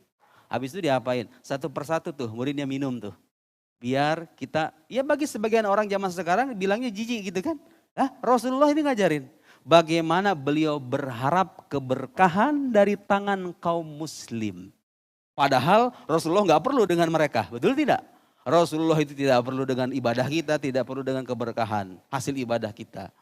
Justru kita yang butuh dengan kehadiran Rasulullah Sallallahu Alaihi Wasallam. Tapi itu pelajaran, ngasih pelajaran kepada kita tentang pentingnya membangun ikatan persaudaraan. Di balik tabarruk itu ada pesan penting di mana Nabi ingin menyatukan hati kita. Jejak-jejak orang-orang terpilih di antara umatku itu, seolah-olah Nabi bilang, itu tidak jadi masalah, kita mencari keberkahan melaluinya. Jadi beliau minum dari air kaum muslim dengan harapan mendapatkan keberkahan. Ada hadis lain sekaligus penguat dari apa yang tadi kita sampaikan. Bagaimana sahabat Nabi zaman dulu Pak, sekarang kan kalau di pesantren, kalau misalnya kita duduk di hadapan kiai, itu biasanya Pak, kita itu duduk dengan takzim kayak begini, nggih Pak Kiai, mohon maaf Pak Kiai, kayak gitu tuh. Zaman sahabat juga kayak gitu. Sahabat sama Nabi itu begitu. Jadi jangan dibilang itu bid'ah, itu perbudakan. Tidak sama sekali. Ini ada hadisnya. Selalu ada dalil ya. Ada salah seorang sahabat, ini riwayat dari Abdullah ibn Buraidah. Hadis riwayat Imam Baihaqi, seorang ahli hadis besar. An abihi, dari ayahnya, qala kunna idza qa'adna inda Rasulillah. Kita ini kalau duduk di hadapan Rasulullah sallallahu alaihi wasallam, lam narfa' ru'usana ilaih. Kami ini gak berani ngangkat kepala. Kalau depan Nabi itu gini aja. Sahabat itu Pak. Makanya ditiru sama orang-orang soleh setelahnya. Kalau di hadapan ulama tuh begitu. Imam Malik kalau punya majelis itu kayak begitu. Bahkan disebutkan dalam riwayat-riwayat ulama-ulama terdahulu itu kalau belajar di hadapan ulama besar. Ka'anna ala ru'usihimut toir. Seolah-olah di kepala mereka itu hinggap burung. Ya, orang kan kalau misalnya ada hinggap burung terus dia gak mau terbang kan gini diam aja gitu. Itu orang-orang terdahulu, itu bukan perbudakan. Itu keteladanan orang-orang soleh dulu bagaimana menghormati yang lebih terhormat ketimbang kita. Sahabat juga begitu. Kenapa mereka itu gak berani ngangkat kepala? Idzoman lahu, menghormati. Jadi Bapak, Ibu semuanya kalau menjumpai tek-tek hadis kayak tadi itu, bagaimana tidak boleh membungkuk, tidak boleh. Harus dicari alasannya kenapa itu. Karena faktanya banyak hadis sekarang mencontohkan. Nabi nyium tangan, Nabi mencari keberkahan dan seterusnya. Kalau ada hadis yang begitu, berarti maksudnya itu boleh jadi tunduk dalam arti berlebihan gitu kira-kira ya. Atau mengikuti tradisi orang-orang di Imperium Persia Romawi pada zaman itu. Bahkan hadisnya juga kita buktikan hadis yang dhaif. Tidak bisa dijadikan sandaran. Sebagai penutup saya ingin mengutip hadis yang dikutip oleh Grand Syekh Al-Azhar, Syekhul Azhar, Syekh Ahmad At-Thayyib. Hadis ini bagus Pak, Nabi itu kayak ngelihat kita itu, melihat keadaannya secara jelas gitu loh. Sehingga ngasih nasihat kepada kita itu nasihat yang betul-betul relevan. Hadis ini bagus Pak. Nasihat buat orang-orang salafi yang suka bilang, kami mengikuti salafus soleh. Nih ajaran salafus soleh kayak begini. Dalam hadis riwayat Imam Tirmidzi, nanti komentar Syekhul Azhar bagus. Saya bacakan hadisnya dulu. Dabba ilaikum da'ul umam qablakum. Telah hinggap kepada kalian penyakit umat terdahulu. Kalian ini orang Islam dihinggapi penyakit orang-orang terdahulu. Dan beliau itu menyifati penyakit ini persis yang kita alami sekarang Pak. Penyakit kaum muslim sekarang sudah dikabarkan oleh Nabi 14 abad yang lalu. Apa itu penyakitnya? Dengarkan ini Pak. Al-hasad wal baghdha, rasa iri dan kebencian. Sekarang lihat kiai mobilnya bagus, hasil memperbudak santri ini, itu iri sebenarnya dia itu. Ngelihat orang kaya nggak senang, iya kan? Kan namanya hasad tuh begitu. Tidak senang ketika orang lain mendapatkan nikmat.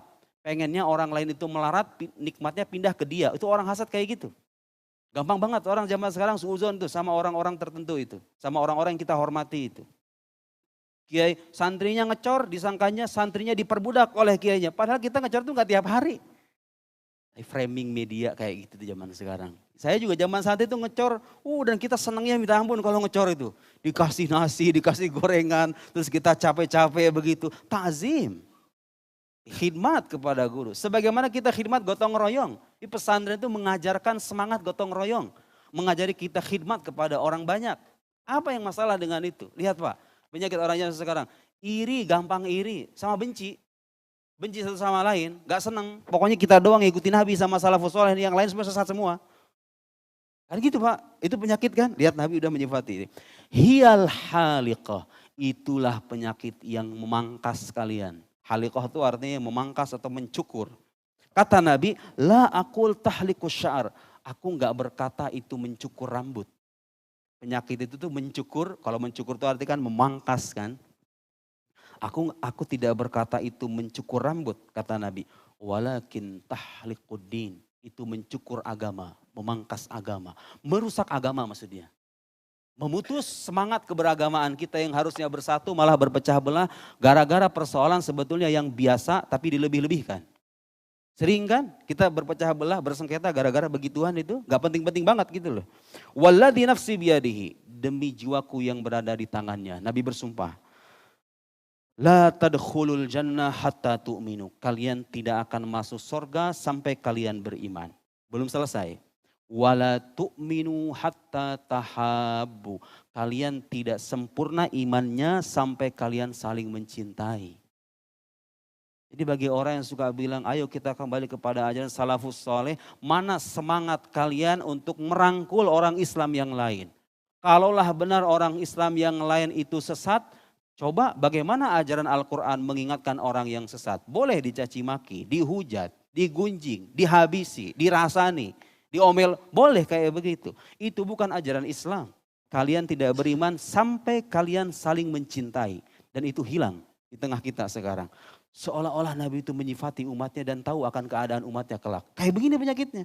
Afala unabbi'ukum bima yuthabbitu dzalika lakum. Mau gak aku kabarkan dengan obatnya. Gampangnya begitulah terjemahan bebasnya. Yang bisa memantapkan hati kalian. Afsyus salam bainakum. Sebarkan kedamaian di antara kalian itu. Udah, bagi yang tidak setuju, bagi saya tabarruk itu bermasalah. Udah, diem. Jangan nyalah-nyalahin orang yang membolehkan itu karena ada dalilnya gitu loh. Seandainya Pak, orang-orang yang mengingkari itu sampai pada titik ini pendapat saya menghormati yang lain yang mengamalkan. Damai kita kan? Masalah sering muncul dari siapa coba? Mengatakan ini sesat, mengumbar itu di media sosial, mencaci maki begini-begini dan seterusnya. Padahal cukup dengan mengatakan saya tidak setuju, ini keyakinan saya. Silakan Anda amalkan keyakinan saudara. Yang memang ada dasarnya juga, tidak ada masalah. Seandainya orang Islam kayak begitu tuh Pak. Penyakit datang dari orang yang suka merasa paling benar itu. Itu penyakit. Nah, Grand Syekh Al-Azhar, Syekh Ahmad At-Thayyib, ini bukan ucapan saya ya, kata beliau. Ini salah satu kutipan ceramah beliau, saya nggak tahu di negara mana. Kata beliau setelah mengutip hadis tadi, la ubalik wala adhab ba'idan in qult. Inna sabab al-kawarith allati ahatat bimujtama'atina fil awin al-akhirah ya'udu ila taghriyah ad-daimah lil furqa wal ikhtilaf madhhabi bainal muslimin. Tidak berlebihan kalau saya bilang sebab utama di balik kemerosotan, kerisuhan, perpecahan kaum muslim itu perbedaan-perbedaan mazhab yang digunakan atau dimanfaatkan secara tidak tepat. Dulunya perbedaan mazhab itu memperluas umat. Sehingga orang bisa mengamalkan ini, bisa mengamalkan itu. Sekarang dijadikan jalan untuk memecah belah. Bukan salah mazhabnya, bukan salah bermazhab. Bermazhab itu justru boleh, udah kita paparkan dulu. Yang salah adalah kalau Anda mandang ini doang yang paling benar, yang ono sesat semua. Itu yang kayak begitu. Dimanfaatkan sekarang perbedaan kaum muslim, Sunni, Syiah, Salafiyah, Ibadiyah dan lain-lain itu. Dimunculkan perbedaan-perbedaannya semua orang mereka pada berantem. Antara kiai, antara habib dengan kiai, kiai dengan santri, kayak begitu.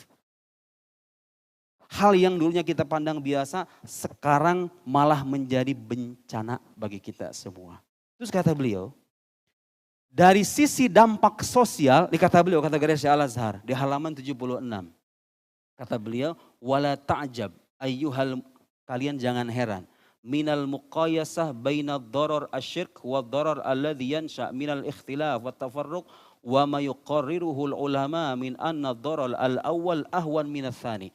Jangan heran kalau ulama berkesimpulan resiko atau dampak negatif dari perpecahan itu lebih dahsyat ketimbang resiko syirik. Syirik itu Pak, orang syirik kalau buat dirinya doang masih bisa kita sadarkan, betul nggak? Iya bisa kita ajari dia dengan ajaran yang tepat. Kalau dia syirik untuk dirinya sendiri. Bukan berarti kita mengentengkan kesyirikan, syirik dosa besar. Tapi dampak sosialnya yang lebih nyata dan lebih berbahaya itu perpecahan itu. Sekarang muncul orang-orang yang memproklamirkan pengikut tauhid, memproklamirkan ajaran tauhid tapi dengan cara memecah belah umat. Dia nggak sadar. Yang Anda dakwahkan itu, seolah ini yang bertauhid, yang lain syirik semuanya, itu Anda terjatuh ke dalam dosa yang tidak kalah besar. Dosa yang dampaknya itu adalah keutuhan umat itu sendiri. Kata beliau, dari sudut dampak sosial, perpecahan itu lebih besar ketimbang kesyirikan. Syirik itu dosa besar tapi hubungan dia dengan Tuhan. Kalau perpecahan, udah melanggar aturan Tuhan, memecah belah umat Islam pula. Ayo. Kadang-kadang kita lupa dengan pesan-pesan semacam ini. Bahwa yang menyamakan kita itu lebih banyak ketimbang yang membedakan kita. Wala'illah fidzalik, alasannya kata beliau, kata para ulama, kenapa perpecahan itu bisa dikatakan lebih bahaya ketimbang kesyirikan. Anna syirk wa inkana syarran mustatiran. Syirik itu sekalipun buruk dan itu dosa besar. Illa annahu la yasta'si alal hidayah. Tapi itu gak begitu sulit untuk kita berikan petunjuk. Orang syirik itu kita ingetin aja. Lama-kelamaan juga sadar, kan kira-kira begitu. Wadzalika bikhilaf maradil furqah. Berbeda dengan penyakit perpecahan. Semangat pengen memecah belah umat. Kata beliau, wa ma yantahiyani ilaihi min fashal la yurja ma'ahu ayyu amal. Susah kita cari harapan kalau udah ada penyakit perpecahan itu. Fi ilajin au islah. Susah diobati udah penyakit. Dan sekarang terbukti Pak. Paling susah itu bikin orang Islam itu saling mengerti itu. Paling susah sekarang. Yang benar sebetulnya mazhab yang berbeda-beda itu biarkan mereka berbeda. Tapi bangun kesadaran bahwa kita berbeda dalam kebenaran. Bukan yang satu benar dan yang lain pasti sesat. Kita semua berbeda dalam koridor kebenaran. Setiap ulama tuh ngasih karpet kepada kita. Karpet ini menuju surga semuanya. Yang ini benar, kalau Anda tidak setuju, ini pendapat saya hormati pendapat Anda. Anda punya dasar, saya juga punya dasar. Dan seterusnya. Betapa indahnya agama kita kalau diamalkan dengan cara begitu. Sekian. Wallahu a'lam bishawab. Bapak Ibu untuk mengobati kehausan ilmu mungkin 3 pertanyaan aja saya buka. Mungkin silakan Ustaz diminum dulu. Kalau masih ada pertanyaan 3 saja mungkin. 1, 2, ibu-ibu, 3. Ya dari yang masih aja dulu. Baik, bismillahirrahmanirrahim. Assalamualaikum warahmatullahi wabarakatuh.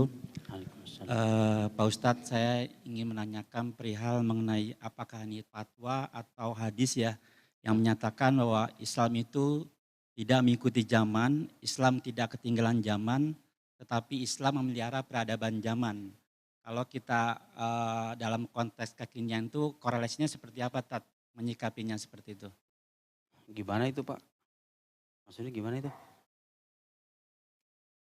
Oh, ungkapan al-Islam sholih Iya, likulli zaman wa iya. makan. Nah, itu ungkapan populer di kalangan para ulama. Islam relevan di setiap waktu dan tempat. Jadi maksudnya, itulah saya sering bilang, pernah saya sampaikan dulu. Itulah rahasia kenapa ulama itu beda pendapat. Seperti yang pernah saya ceritakan, Pak.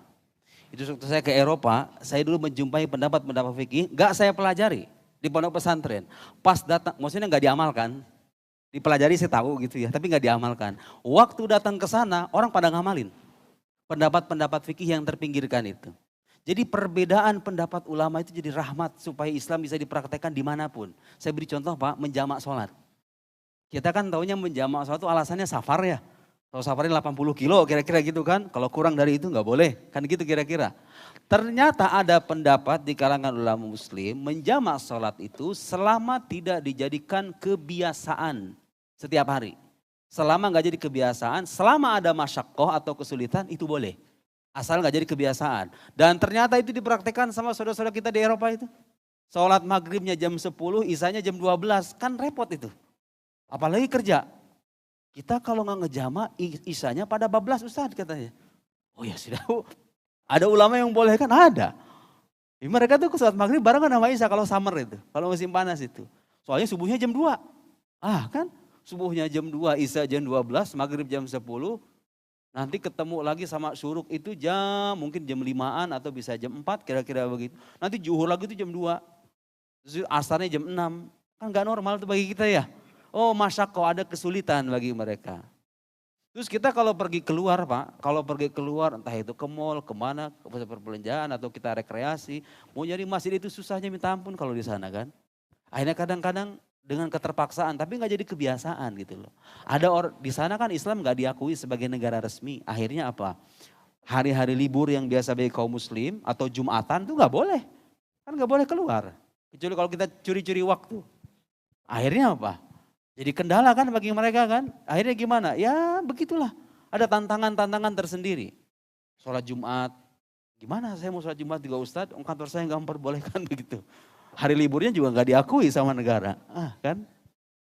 Contoh lain, nikah beda agama, itu problem besar Pak di sana itu. Jadi banyak orang-orang dulunya itu nikah asal nikah, kawin sama orang Jerman, sama orang Belgia, sama orang Prancis gitu. Nggak sadar dampak negatif dari nikah beda agama itu. Setelah nikah pengen hijrah, kan sekarang ada fenomena tuh orang pada tobat tuh. Setelah hijrah nyadar, oh ternyata ini dampak negatif nikah beda agama itu. Kadang-kadang kita agak kesulitan tuh. Nah tapi ada pendapat ulama muslim meskipun ini gak dianjurkan. Kalau laki-lakinya muslim dengan perempuan kitabiah dalam arti Nasrani atau Yahudi itu diperbolehkan meskipun sangat tidak dianjurkan. Syekh Abdullah Siddiq Al-Ghumari kalau beliau memandang dua-duanya sama-sama haram. Dan kalau dibalik perempuannya muslimah dengan laki-laki non muslim semua ulama sepakat itu keharaman. Tapi masalahnya Pak kalau udah datang ke sana itu sebagian saudara-saudara kita terlanjur nikah kayak gitu. Kan itu gak boleh kan, perzinahan kan. Udah punya anak pula, anaknya 1, 2 udah pada gede. Gimana tuh Ustaz solusinya katanya. Iya kan? Ada diskusi-diskusi tambahan, tapi poin saya bukan menghalalkan nikah itu. Ada kasus yang masih bisa ditolerir. Di mana laki-lakinya muslim, perempuannya kitabiah atau Nasrani. Itu ada sebagai ulama membolehkan. Daripada berzina kan begitu. Meskipun dampak negatifnya kita saksikan. Ada kasus lagi begini, kalau menikahkan harus pakai wali kan. Dan mereka kan gak punya wali. Kalau misalnya saya nikah dengan orang Jerman misalnya. Dia agamanya Kristen, walinya siapa? Wali hakimnya juga gak ada Pak. Kan gak ada menteri agama di sana. Gak ada penguasa di sana, gimana itu? Akhirnya ada pertanyaan ke saya, bagaimana ada seorang Habib di sana nanya sama saya, gimana Ustaz ini saya diminta menikahkan orang Jerman ini katanya. Boleh apa enggak, saya bukan hakim, bukan walinya. Boleh atau enggak? Kalau memang tidak ada hakim, tidak ada lembaga otoritatif. Tidak ada lembaga, sebetulnya sekarang udah ada sih, marokis atau markas-markas Islam itu udah ada.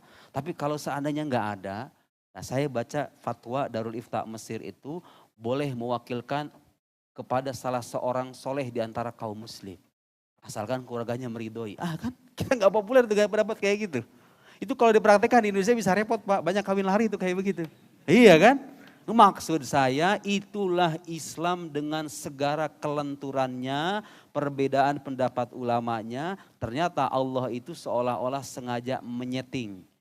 Umat muslim, kaum muslim, ulama-ulamanya itu beda pendapat supaya ini agama bisa dipraktekkan sampai hari kiamat. Itu tadi ayat yang dibacakan sama imam. Bagaimana kalau kita baca ayat Quran itu dan kita melihat kehidupan kita sekarang.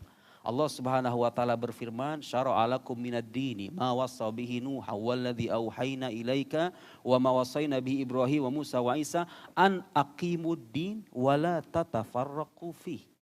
Yang disyariatkan kepada kalian itu kata Allah sama dengan yang diwasiatkan kepada Nuh, Ibrahim, Musa, Isa. Perintah Allah, dirikanlah agama. Agama itu dalam Quran bentuknya tunggal, Pak, enggak banyak. Enggak ada istilah adian.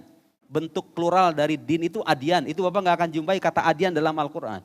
Bahwa agama dari dulu sampai satu, Islam itu. Terus ada lanjutannya, wala tatafarraqu fi. Jangan kalian berpecah belah. Semangat yang diberikan Al-Quran itu semangat persatuan. Ngelihat kaum muslim sekarang kayak begitu. Gampang banget itu, nyalah-nyalahin orang. Hanya dengan alasan, gak ada di zaman Nabi, gak ada dalilnya. Padahal emang dia gak tahu. Saya kira begitu ya, Islam soleh likulli zaman wa makan. Itu ungkapan populer karangan orang muslim. Saya kira begitu. Next yang kedua tadi masnya yang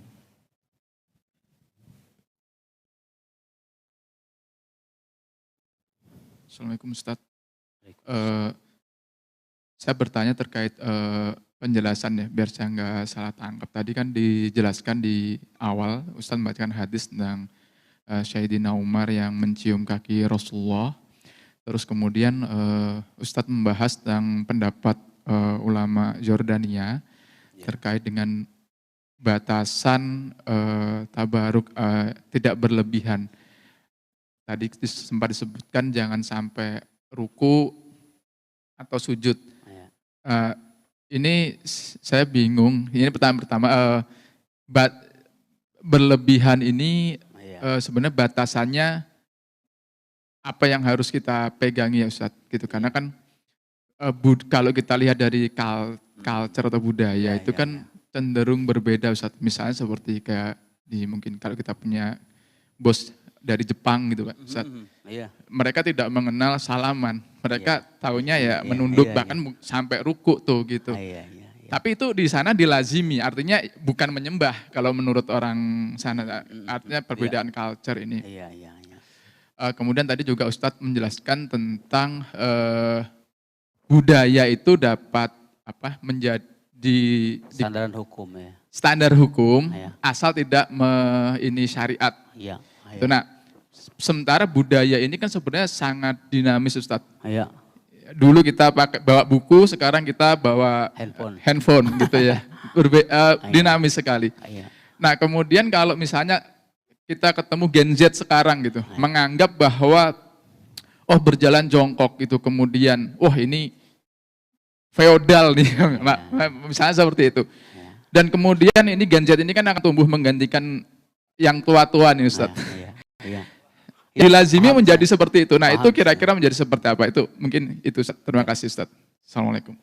Pertama begini Pak, yang kita jadikan patokan itu bukan pendapat anak-anak muda. Para ahli dalam melihat itu. Andai kata memang sekarang kan begitu anak-anak muda zaman sekarang. Karena nggak biasa dengan tradisi begitu. Tapi pendapat mereka itu nggak dianggap gitu loh. Karena mereka bukan ahlinya. Yang dijadikan patokan atau rujukan itu adalah pendapat para ahli agama yang memang lebih memahami spirit agama ini dan konteks kehidupan kita. Nanyanya sama kiai sama ulama, Pak Kiai kira-kira kayak gini berlebihan apa enggak? Kan gitu kira-kira. Jadi jangan hiraukan 1-2 pendapat, apalagi netizen zaman sekarang yang suka julid-julid itu. Lebih suka menyalahkan orang ketimbang menyalahkan diri sendiri. Kan begitu kan? Itu bukan sandaran Pak, itu enggak menodai gitu loh. Tradisi baik yang udah dipandang baik oleh orang-orang terdahulu. Gitu ya, itu satu. Kemudian lagi-lagi jawabannya adalah adat istiadat, kebiasaan itu sendiri. Bapak kalau tadi baca fatwa yang tadi, bagaimana ketika orang sampai ruku itu jangan dilakukan, beliau tidak secara sharih mengatakan ini bidah mungkaroh, ini begini, jangan lakuin. Kalau itu memang berlaku pada tradisi di mana orang melakukan itu niatannya adalah takzim secara berlebihan. Yaitu tadi Pak, coba dah sedikit-sedikit kita berimajinasi, film-film terdahulu itu. kerajaan-kerajaan terdahulu itu, kan dikit-dikit saya juga meskipun Ustaz nonton film. Dikit-dikit tahu gitu ngelihat. Kalau mereka tuh kadang kayak gitu kan. Ekspresi-ekspresinya itu dimaknai sebagai kadang-kadang mereka itu memperbudak diri gitu loh. Jadi budaya feodal tuh ada, dengan praktek kayak gitu ada, tapi di kerajaan dulu. Di tengah masyarakat kafir gitu loh. Di pesantren itu beda konteks itu. Jadi kalau memang, dan ada kaidah yang tidak kalah penting untuk kita sebut. Al-umur bimaqasidiha. Segala sesuatu itu tergantung tujuannya. Apa tujuannya kayak gitu apa? Ya hormat biasa, ya udah biasa gitu loh. Kan adat istiadat itu yang berlaku di situ. Ada lagi hadis yang kita hafal semuanya. Innamal a'malu binniyat wa innama likulli imri'in ma nawa. Hadis arba'in, hadis pertama. Segala perbuatan tergantung niatnya. Bapak niat kayak gitu dia merendahkan diri menjilat, mohon maaf istilah orang zaman sekarang nih. Menjilat penguasa, merendahkan diri sampai nyium kakinya supaya dapat jabatan. Kayak gitu tuh. Beda konteks kan dengan kita sama kiai, sama ulama kan beda itu ceritanya. Jadi adat istiadat yang berlaku di kalangan kaum muslim, tentu kaum muslim yang normal maksud saya. Kaum muslim yang punya ilmu gitu loh. Kaum muslim yang memang layak didengar suaranya, yaitu para ulama, kiai, para ahlinya, bukan Gen Z itu. Yang kayak begitu yang gak biasa dengan itu gak usah didengerin. Justru mereka yang harus kita luruskan. Nah, yang kayak gini tuh biasa. Agama kita tuh gak melarang secara sorry. Benar Bapak dengar tadi hadisnya dhaif kan? Hadisnya dhaif Pak yang tadi itu. Jadi kalaupun itu diterima penjelasannya harus berbeda dengan yang dipahami oleh orang kebanyakan. Berarti yang dilarang tuh bukan sebatas begini doang, ada alasan lain gitu loh. Kan ada kaidah usul yang menyebutkan al-hukmu yaduru ma'al illah wujudan wa adaman. Hukum agama itu senantiasa berputar pada ilatnya, ada sebabnya, ada alasannya. Kalau alasannya nggak ada, ya hukumnya juga nggak ada. Nah dulu mungkin ada larangan kayak gitu karena dikhawatirkan menyerupai cara orang-orang dulu merendahkan dirinya di hadapan raja-raja yang diktator. Kayak dulu itu, sekarang nggak ada Pak kayak gitu. Itu biasa aja, tradisi budaya lokal orang Indonesia, so what gitu loh dengan itu. Apalagi dengan hadis-hadis lain, hadisnya sahih, bagaimana Nabi mencium tangan, bagaimana Nabi bertabarruk dan seterusnya. Saya kira gitu ya, kita perlu mengoreksi bagaimana adat istiadat itu. Gak berarti bahwa ada 1-2 orang, oh bagi saya ini gak biasa. Ya itu Anda yang gak biasa, gak normal sudut pandangnya. Kebanyakan orang, pokoknya zaman saya dulu. Sampai sekarang gak ada yang persoalkan itu Pak. Makanya itu terheran-heran saya. Kenapa zaman sekarang orang kok memperdebatkan sesuatu yang bagi kita dulu itu biasa aja gitu loh. Jadi justru itu yang penyelewengan kan. Kita bertahun-tahun membiasakan itu. Atau memandang itu hal yang biasa, datang orang belakangan mempersoalkan. Ya berarti yang ini yang error nih. Ya harus kita luruskan kan kira-kira begitu. Seandainya pun itu benar mereka itu memperlakukan sesuatu yang sesat gitu, membungkuk kayak gitu tuh. Kadang pertanyaan saya sederhana aja Pak, apa iya kiai-kiai itu gak paham hadis kayak tadi itu? Apa gak paham, betul mereka gak paham agama, kita lebih paham ketimbang mereka gitu. Cobalah kita penting semangat kerendah hatian. Di hadapan para alim, ulama, para kiai yang lebih paham ketimbang kita. Mereka tahu yang beginian ini. Mereka lebih tahu lagi bagaimana mempraktekkan agama di zaman sekarang. Saya kira begitu ya, saya kira begitu. Mungkin the last question, pertanyaan terakhir tadi Mas terakhir. Ya. Silakan Mas. Bismillahirrahmanirrahim. Assalamualaikum warahmatullahi wabarakatuh. Sekedar sharing sedikit Ustaz. Yang mengenai yang mencium tangan tadi dari Jabir radhiyallahu anhu bahwa Umar menuju Rasulullah lalu mencium tangannya. Terus yang kedua yang saya baca ini